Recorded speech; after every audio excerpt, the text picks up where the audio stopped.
In a previous lesson, we explained that gratitude does not exist on one level.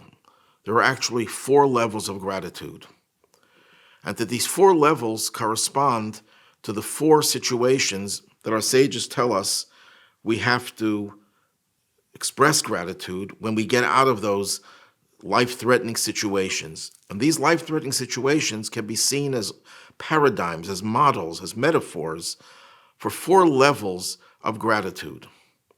What are these 4 situations? The 4 situations are a person who traverses the desert. The desert was always a very dangerous place where there's no real growth. It's a dead place, and we get out of the desert. We thank God for our salvation. We express gratitude. The second situation is a person who gets out of prison, whose life was curtailed. They have to show gratitude and say a special prayer. The third example is a person who was very ill and recovers from the illness. And the fourth situation is a person who travels by sea. And the dangers that exist by sea travel warrants a special expression of gratitude. So what I'm going to suggest is that these 4 examples represent 4 different levels of gratitude, and that these 4 levels relate to the word of Chaim, life. In our prayers we say, V'chol ha'chayim yidu chasela, all those who are alive, thank you forever. And I explained in the last class that Chaim is a plural word. Why is it plural? So the Rebbe once explained, because Chaim, which means life, is not really life in the full sense of the word, unless it's a life with others, for others, a relationship. In other words, life without relationship is not life. So that all these 4 examples I will try to show represent the different levels of our relationship. And depending on the level of our relationship, that's the kind of gratitude that we will show. So there's the basic level, and this parallels the 4 worlds that the Kabbalists speak of.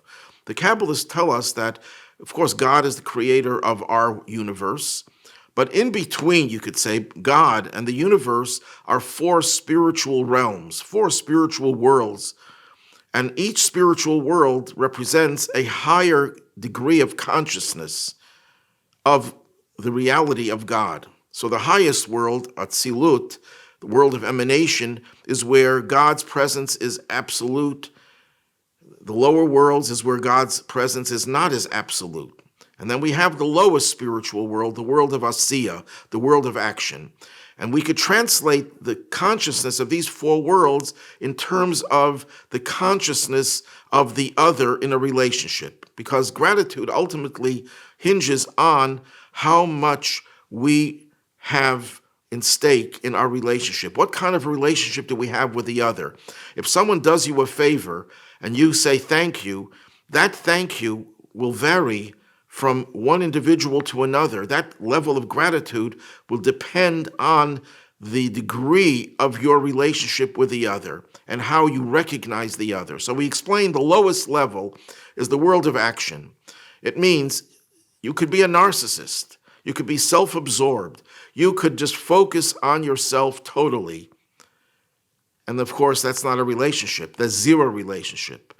But the moment that you recognize, you know what, I might have to say thank you to someone. I might have to show gratitude to someone, because if I don't, then I'll be a pariah. I'll be an outcast in society. People won't like me. That person will not reciprocate. It's a quid pro quo.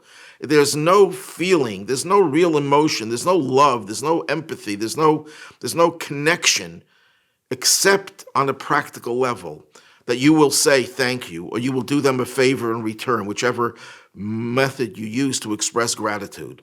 That's the lowest world, and I said that it represented the last letter of God's name, because these 4 worlds, the Kabbalists tell us, parallel the 4 letters of God's name with which God creates the universes and all the different levels. So the last letter of God's name is the letter He, which is formed by putting a roof and then two vertical lines on the side. So the direction is going down. In other words, you are not able to go out of yourself. You're still self-absorbed, egocentric, narcissistic, but there's a little space on the left side, on the top, that separate between the roof of the letter He and the left line, because you still have at least the smallest amount of recognition that there is another. True, it's for selfish reasons, or sometimes it's because you're told you must say thank you. And if you don't say thank you, who knows what the consequences could be. So it's something that's imposed on you, but it's still something we shouldn't knock. Why? Because at least you won't trample the other person, because you realize that you depend on the other person. At least you will do things in the practical level. So this is the world of action, and we shouldn't knock it, because the fact that a narcissist, a self-absorbed person, is able to break out of that, even if it's for selfish reasons, is already an accomplishment. That's the lowest world. Now I'd like to go to the next level, the world of Yetzirah. The world of Yetzirah is the world of formation. It's said to parallel the idea of emotion. Well, Asiya is action, and just action, no feeling. There's no real feeling of a relationship. And by the way, that's represented, I believe, by the going out of the desert. The desert is a place where there's only your own interests, your own survival. There's no one else who matters. So when you're able to recognize the other for the most selfish of reasons, you got out of the desert. You're no longer in a place of death. There's no relationship, no chayim whatsoever. There's the slightest amount of relationship, but no feeling, no emotion. Then we get to the world of emotion, where you not only say, I acknowledge the other person, because that's what the word in Hebrew for moda, we say in the morning, moda ani, I thank you, talking to God for giving us back our soul. Well, the simplest translation of the word moda, which translates as thanks, gratitude, but it also means acknowledgement. I acknowledge that you exist, though for my own selfish reasons, but I acknowledge that you exist. When you get to the world of Yetzirah, it's more than acknowledging you exist. You're conceding that the other person has an independent existence. He's not just, or she's not just my satellite. They're not just here to fulfill my needs, that I need someone to help me, a quid pro quo. We're already going to the next level. It's no longer a quid pro quo. There's a semblance of a relationship. There's some feeling. There's an emotion.